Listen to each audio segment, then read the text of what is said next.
Hello बच्चों, let's read the question. The question says can a particle in one dimensional motion with zero speed at any instant may have non zero acceleration at that instant. ठीक है बच्चों.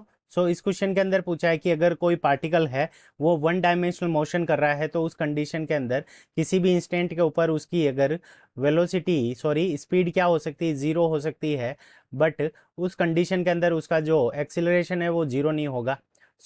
इस question को करने के लिए हम की कंसेप्ट देखेंगे. की कंसेप्ट के अंदर अगर हम किसी पार्टिकल को ऊपर की तरफ थ्रो करते हैं, ठीक है बच्चों. हमने यहाँ पे ऊपर की तरफ थ्रो किया है और ये जो इसकी जो मैक्सिमम हाइट है वो हमारी क्या है, कैपिटल एच है. ठीक है बच्चों.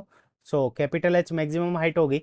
तो उस कंडीशन के अंदर मैक्सिमम हाइट एट मैक्सिमम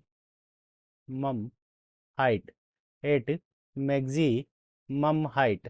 तो at maximum height H, capital H के ऊपर जब यहाँ पे ये मैक्सिमम हाइट के ऊपर पहुंच जाएगा तो उस कंडीशन के अंदर यहाँ पे इस पोजीशन के अंदर क्या हो जाएगा कि इसकी जो स्पीड है, स्पीड विल बी ज़ीरो. तो इस मैक्सिमम हाइट के ऊपर इसकी जो स्पीड है वो क्या हो जाएगी, हमारी ज़ीरो हो जाएगी.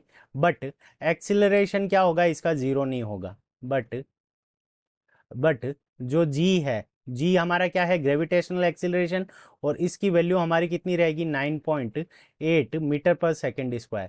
ये वैल्यू हमारी क्या होगी, ये जीरो है, जीरो के इक्वल नहीं है. तो इस इंस्टेंट के अंदर क्या हो जाएगा कि जी की वैल्यू तो जीरो नहीं है बट स्पीड की वैल्यू क्या होगी, हमारी जीरो हो जाएगी. तो at maximum height, so speed तो हमारी जीरो हो जाएगी मैक्सिमम हाइट के ऊपर, बट जो जी है उसकी वैल्यू जीरो के इक्वल नहीं होगी. This is our correct answer. I hope you understood it well. Best of luck. Thank you.